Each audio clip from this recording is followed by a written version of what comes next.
She looked at me with a half-smile, her voice low and steady. "You're dangerous." I should have laughed it off, but instead, I leaned in and whispered, "Then handle me carefully." And from that moment on, nothing between us felt simple anymore. I still remember the first time I stepped into my friend's house that summer evening. The air outside was heavy with the hum of crickets, but the moment I crossed the threshold, it felt like I'd entered a calmer world. The scent of lavender drifted faintly from somewhere down the hall, mixing with a warm, lived-in smell of polished wood and freshly brewed tea. I was only there to hang out with my buddy. At least, that's what I told myself. But as soon as his mom appeared at the doorway, I knew this visit would leave a different kind of impression. She wasn't trying to be striking. She didn't wear flashy clothes or heavy makeup. In fact, it was the opposite. She had on a soft, cream-colored blouse, sleeves gently rolled at the wrists, and a pair of simple dark jeans. Her hair was swept back casually, with a few loose strands falling against her cheek. But there was something about the way she carried herself, quiet, graceful, steady, that immediately caught my attention. "Make yourself at home," she said, her voice warm but not overly familiar. The kind of tone that carried both welcome and distance, like a door left slightly open but not fully unlocked.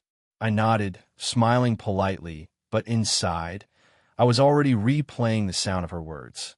I noticed the way she looked at me when I spoke, not hurried, not distracted, but as if she actually listened. Her eyes, calm and steady, had a way of holding mine just a fraction longer than most people dared. My friend rushed upstairs to grab something, leaving me in the living room with her for a few moments.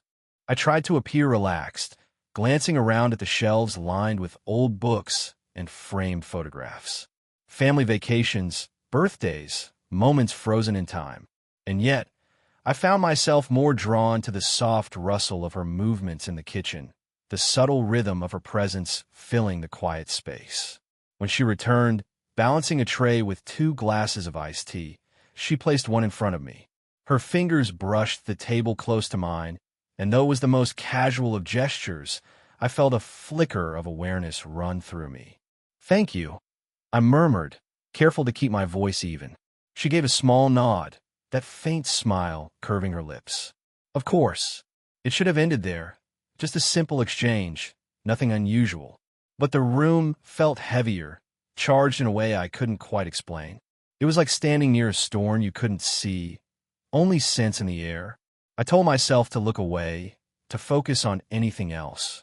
Yet when my friend finally bounded back into the room, laughing and pulling me upstairs, part of me resisted leaving.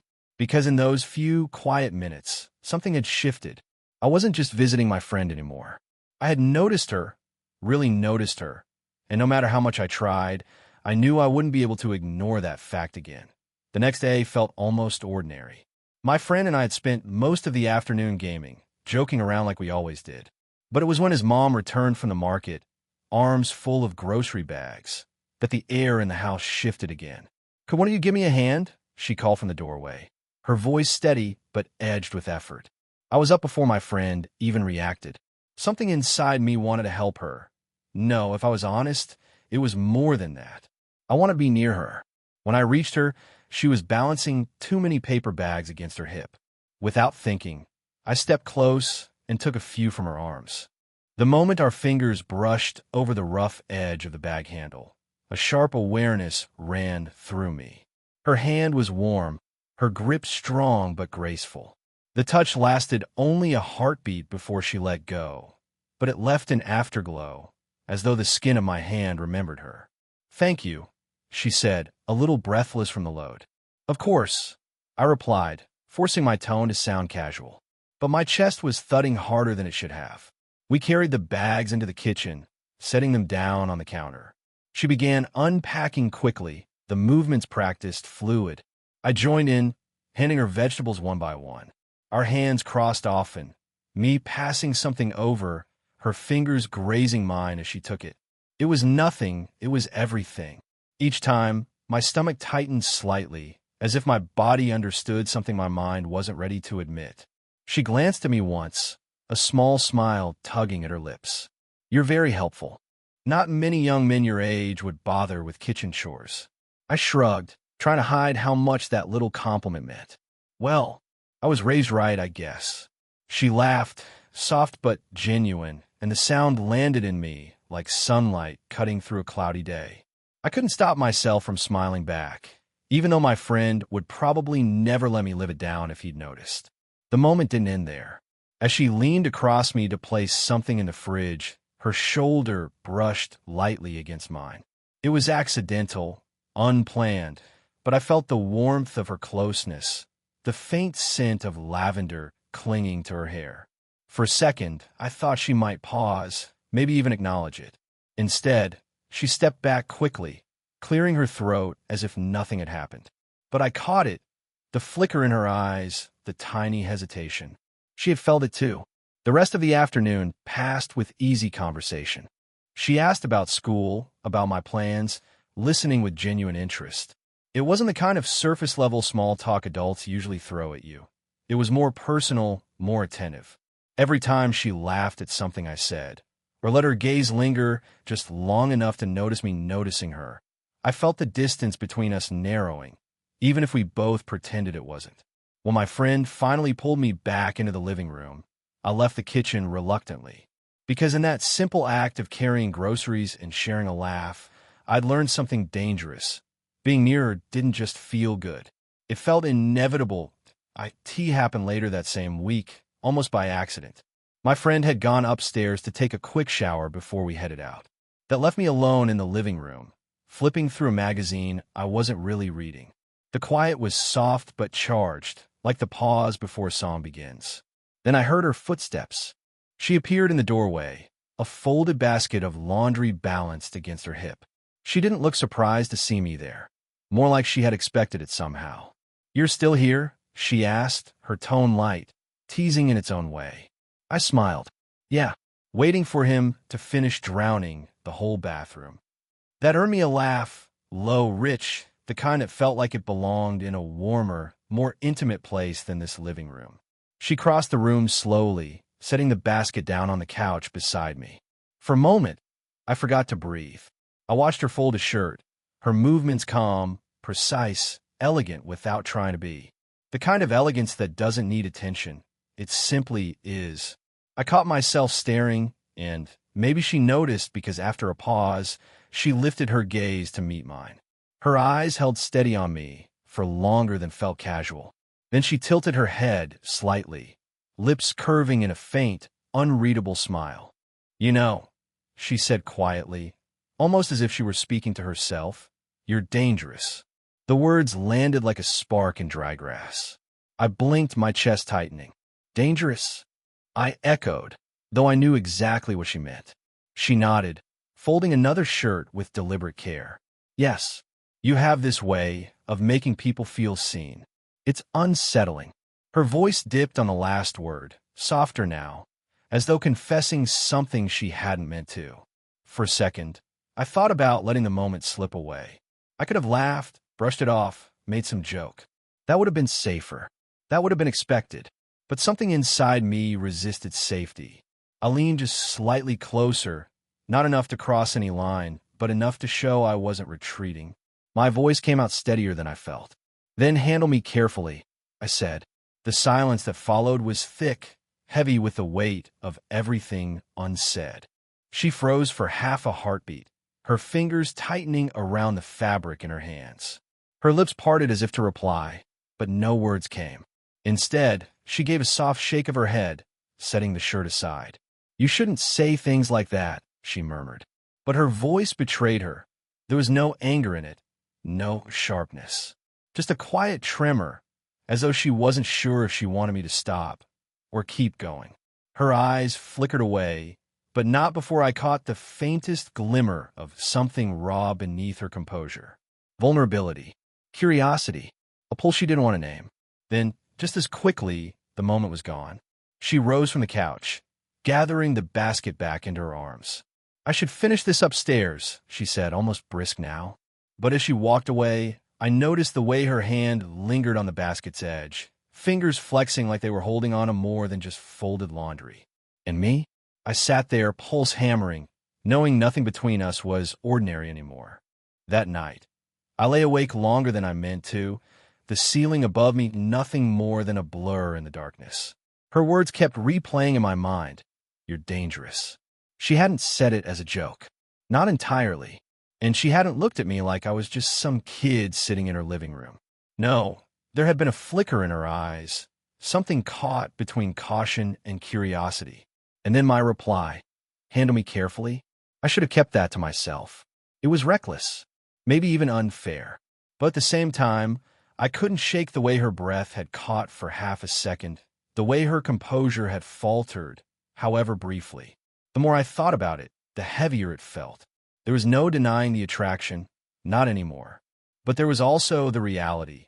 She was older, she was my friend's mom, and the line between us wasn't just thin, it was practically invisible, the kind you only noticed when you were already crossing it.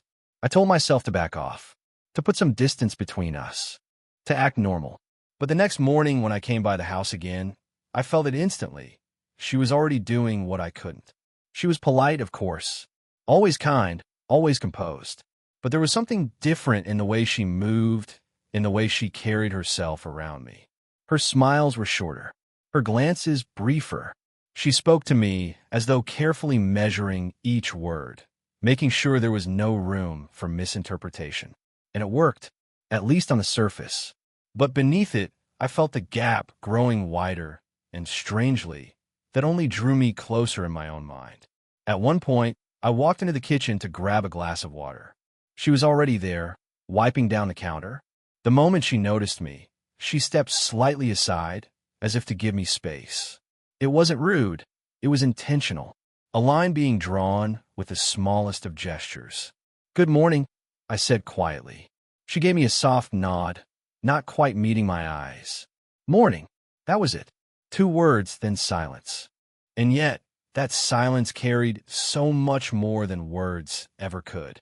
It was heavy with everything she was holding back, everything I wasn't supposed to want. I wanted to tell her that I wasn't trying to cause trouble, that the pull I felt toward her wasn't some childish crush, that it felt real, maybe too real. But I stayed quiet, because the truth was she already knew, and that's what scared her. That evening, I caught a glimpse of her sitting alone in the living room, her hand resting loosely against her cheek as she stared at nothing in particular. There was a softness in her expression, almost like she was lost in thought. For a moment, I wondered if her mind was replaying the same words mine was. "You're dangerous. Then handle me carefully."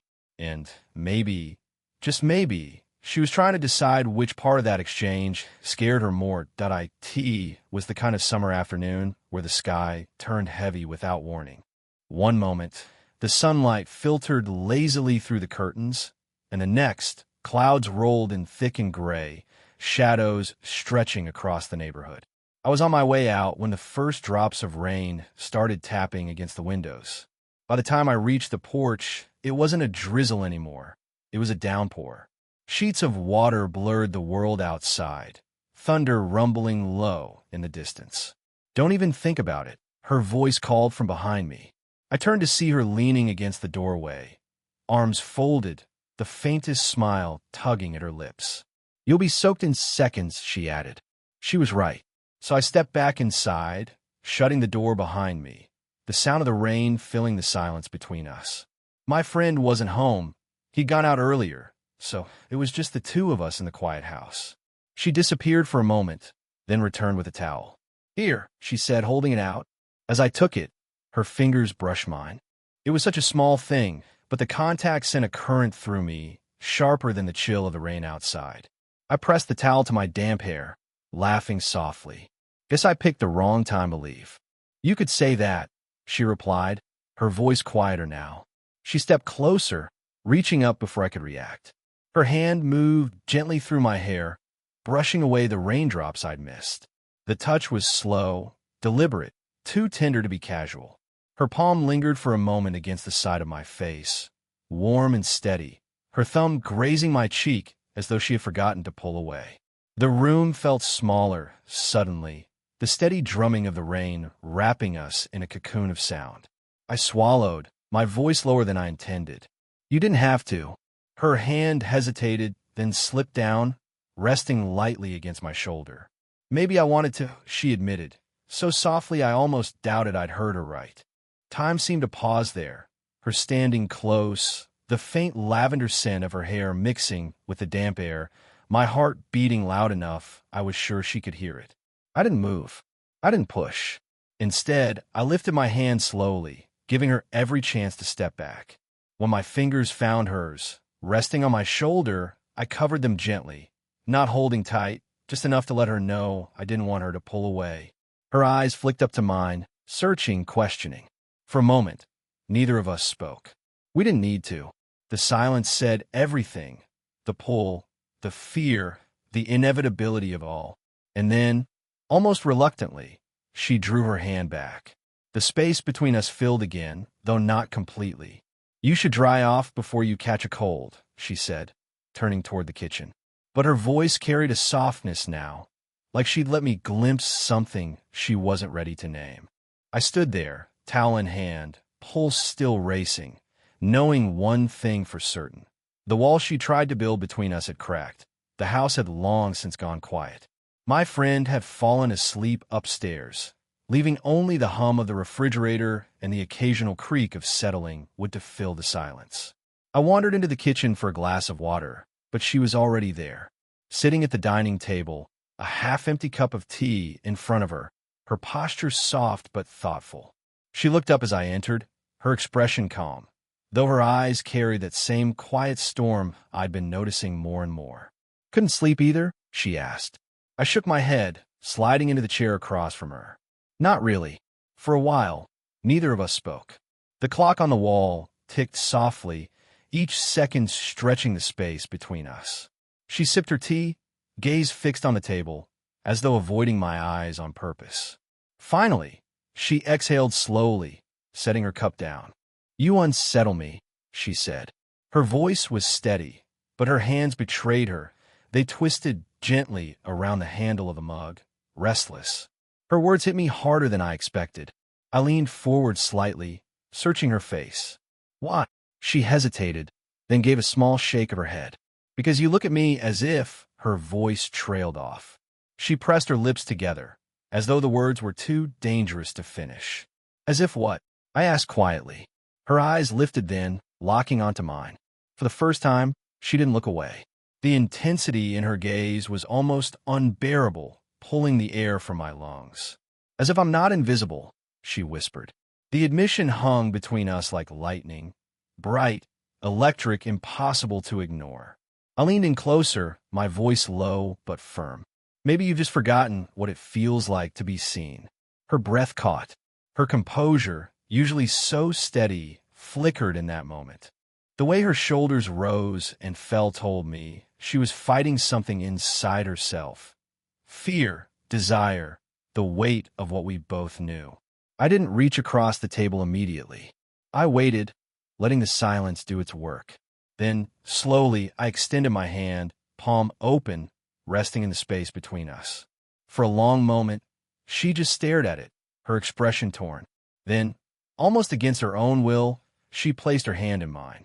The contact was soft, hesitant at first, but when our fingers began to intertwine, the hesitation gave way to something deeper. Her hand was warm, trembling slightly, as though the choice she'd just made scared her more than anything. I held it gently, not squeezing, not claiming, just being there, letting her feel the steadiness of my touch. Her eyes glistened under the dim kitchen light, and though she didn't say another word, her silence spoke volumes. We sat like that for what felt like forever, our hands joined across the table, our breaths in sync, the world outside forgotten. When she finally pulled her hand back, it wasn't abrupt.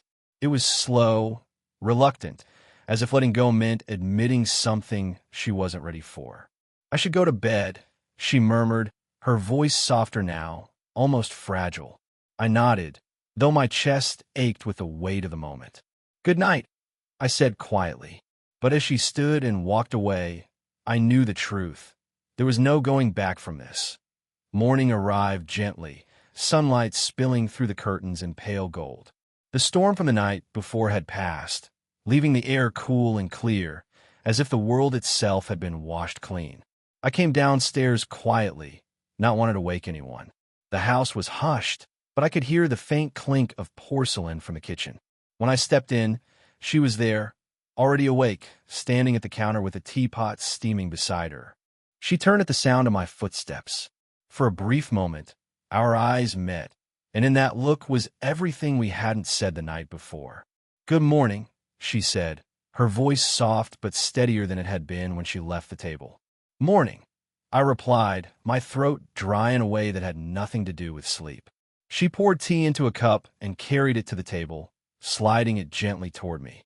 The gesture was simple, but when her fingers brushed mine as I accepted it, the touch lingered, intentional, unhurried.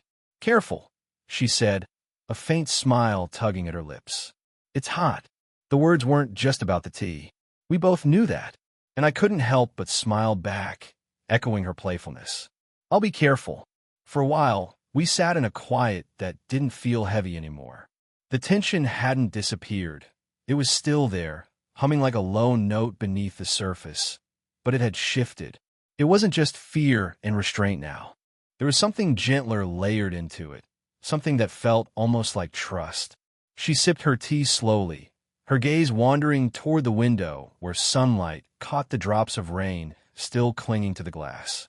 There was a calmness to her, though every now and then her eyes flicked back to me, quick and searching, as if making sure this wasn't all some dangerous dream.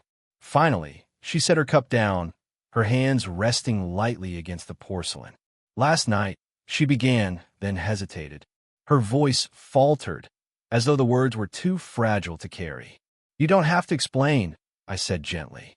Her lips curved into the faintest smile, relief softening her features. "Maybe not, but I think you understand more than you should." I let the words settle, then nodded. Maybe that's not such a bad thing. Our eyes held, and in that gaze was a quiet agreement. We weren't going to name this, not yet. We weren't going to force it into something it wasn't ready to be. But we weren't pretending anymore either. When my friend eventually stumbled downstairs, yawning and oblivious, the spell broke, but not in a way that erased what had happened. She moved easily back in her role, warm, composed, untouchable. But every time her glance flickered toward me, there was something new in it, something neither of us would forget. And as I lifted the teacup to my lips, the faint warmth still clinging to the place her fingers had touched, I realized that her warning, "You're dangerous," had never been about me at all. It had been about us.